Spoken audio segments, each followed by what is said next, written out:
اللہ کے گھر کی طرف کو منہ کرے۔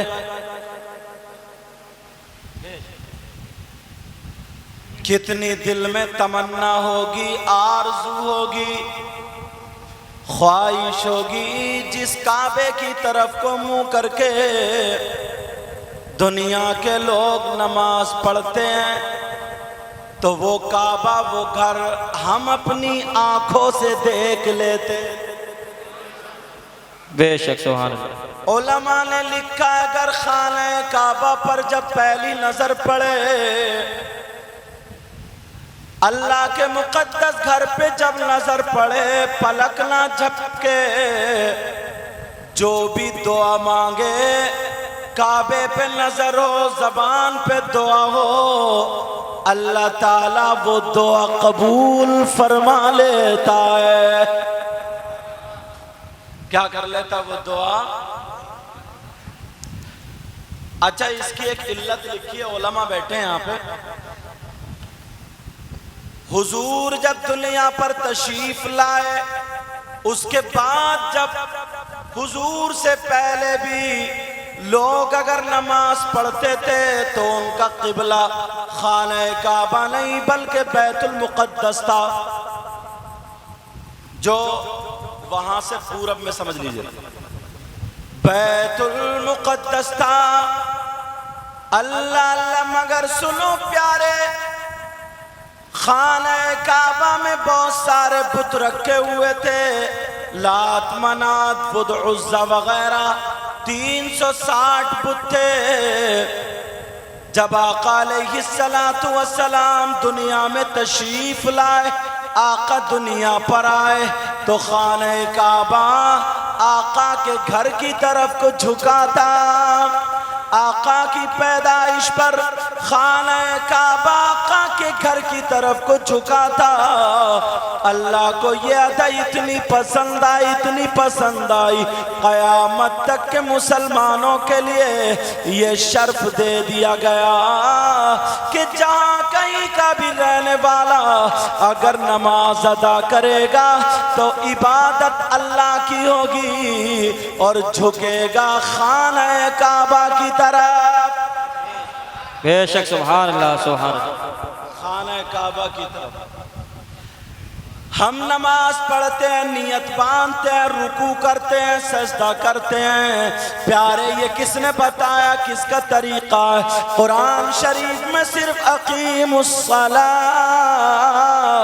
نماز قائم کرو، نماز پڑھو، مگر طریقہ نہیں بتایا۔ رکوع کیسے کرو؟ رکوع میں 3 مرتبہ سبحان ربی العظیم پڑھو۔ سجدہ کیسے کرو؟ سجدے میں 3 مرتبہ سبحان ربی الاعلیٰ پڑھو۔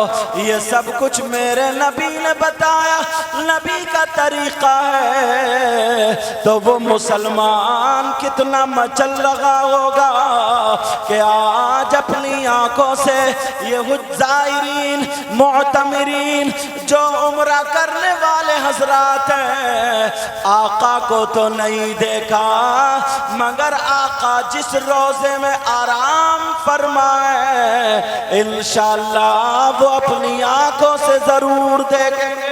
بے شک سبحان اللہ سبحان اللہ۔ اب نبی فرماتے ہیں منظر قبری وجبت لہو شفاعتی، جس نے میری قبر کی زیارت کی، میرے روزے کی زیارت کی، اس کے لیے نبی فرماتے میری شفاعت واجب ہو گئی۔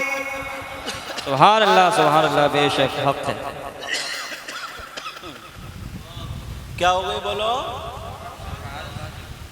اب نبی اس کی شفاعت فرمائیں گے۔ اللہ، کتنا خوش قسمت انسان ہوگا وہ، کتنا قسمت کا دھنی انسان۔ دولت والے تو دولت والے ہیں، روپیے والے تو روپیے والے ہیں، مگر پیارے یہ بھی بتا دوں، بڑی بڑی دولت والے، بڑے بڑے روپیوں والے، بڑے بڑے پیسوں والے گھر پہ ہی رہ جاتے ہیں، یہیں پہ رہ جاتے ہیں۔ جس نے کبھی سوچا بھی نہیں تھا، اتنی دولت بھی نہیں تھی، آج وہ آقا کے روضے پہ جاتے ہیں، مگر وہ دولت کی بنا پر نہیں، اسی بنا پر جاتے ہیں کہ جن کو سرکار بلاتے ہیں ان کے طفیل غجبی خدا نے کرا دیے۔ حافظ ببو صاحب ادھر آ جائیں، چلو۔ ان کے طفیل غجبی خدا نے کرا دیے، کہیے یا رسول اللہ، ان کے طفیل غجبی خدا نے کرا دیے، اصل مراد حاضری اس پاک در کی ہے، اصل مراد حاضری اس پاک در کی ہے۔ سبحان اللہ، بے شک سبحان اللہ۔ ہمارے علماء ہمارے سر کے تاج ہیں، اللہ سب کے علم عمل میں برکت عطا فرمائے، آمین۔ یہ جو آئے ہیں ہم لوگ ساتھ میں پڑھے مدرسے میں، جامعہ رضویہ کیمری میں، یہ حفظ کرتے تھے، مولویت پڑھتا تھا، تو ہم لوگ ایسے ساتھی بھی ہیں۔ میری نظر پڑی تو میں نے پہچان لیا، سمجھ میں آ رہی بات؟ اور یاد رکھو سب کی تمنا یہی رہتی ہے، میری بھی آپ کی بھی۔ کیا تمنا رہتی ہے؟ للہ غٹا دیجئے پردہ رخ انور سے، بے شک للہ غٹا دیجئے پردہ رخ انور سے، اور دیدار کے طالب ہیں سرکار یہ دیوان، بے شک سبحان اللہ، اور سبحان اللہ۔ دیدار کے طالب ہیں سرکار یہ دیوانے۔ اللہ اللہ، میں تھوڑا سا طریقہ بتاؤں، جو لوگ عمرہ کرنے والے ہیں، عمرے میں 3 چیزوں کا ضروری ہونا ہے، یہ یاد رکھیں کیا چیزیں۔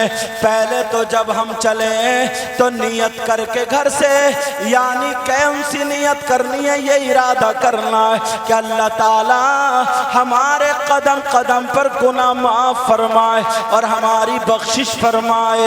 ایک مقام ایسا تھا جس کو یلملم بولتے ہیں، وہاں سے احرام باندھتے ہیں، احرام باندھ کے اب نیت کی جاتی ہے۔ نیت کرنے کے بعد اپنا سامان ہوٹل میں رکھا، اس کے بعد طواف کیا جائے گا۔ طواف کرنے کے بعد اب سعی پر آ جائیں گے، 2 رکعت نماز سعی اور طواف کے بیچ میں مقام ابراہیم پر پڑھیں گے، زمزم شریف پینے کے بعد اب سعی کریں گے، 7 چکر لگانے کے بعد حلق کروا لیں گے، یعنی سر منڈوا لیں گے یا بال کتروا لیں گے، یہ آپ کا عمرہ ہو گیا۔ اب نبی فرماتے ہیں اگر جس نے توبہ کر کے اللہ کے گھر میں حاضری دی، اللہ کے گھر میں حاضری دی، اپنے گناہوں سے توبہ کی اور آگے گناہ نہ کرنے کی توبہ کی، تو آقا فرماتے ہیں اللہ کے گھر کا طواف کر کے آتا ہے، اللہ کے گھر میں حاضری دے کے آتا ہے، تو گناہوں سے ایسے پاک ہو جاتا ہے جیسے ماں کے پیٹ سے پیدا ہوا ہے۔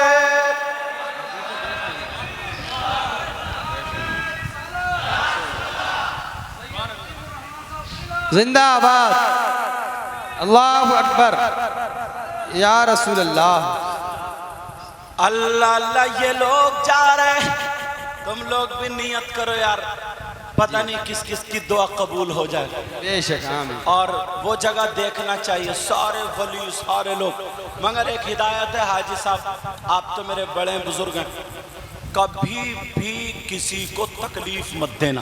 جی کچھ لوگ وہاں جا کر کے کھانے پہ لڑتے ہیں، آپس میں چھیڑا چھاڑی کرتے ہیں.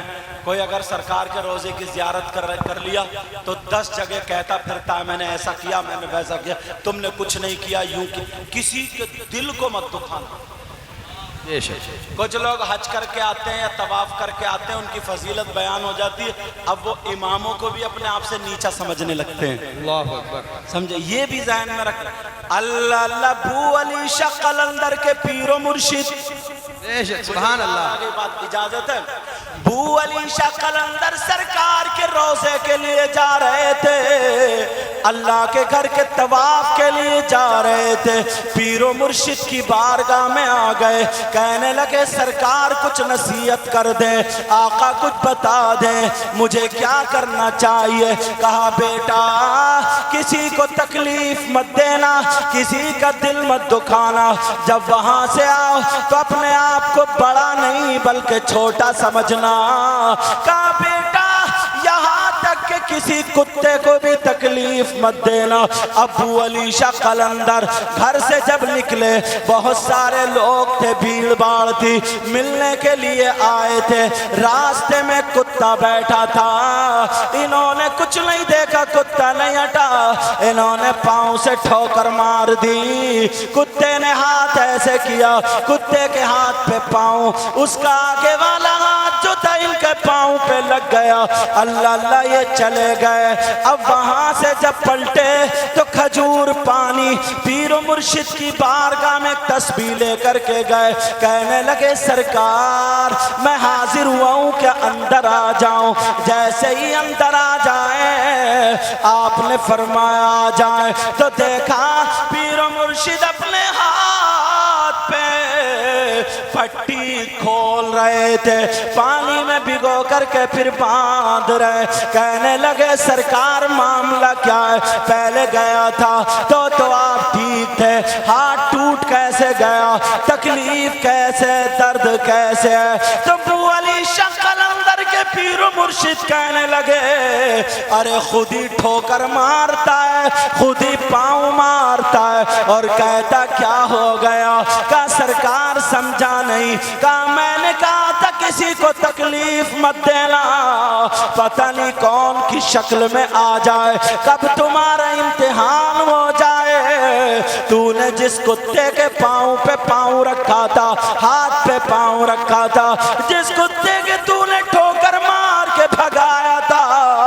وہ کوئی اور نہیں تھا، وہ یہی تھا جس کے تو ہاتھ چوم رہا ہے. سبحان اللہ. نعرہ تکبیر، نعرہ تکبیر، نعرہ رسالت، نعرہ رسالت حضرت سید مقیم الرحمن صاحب قبلہ.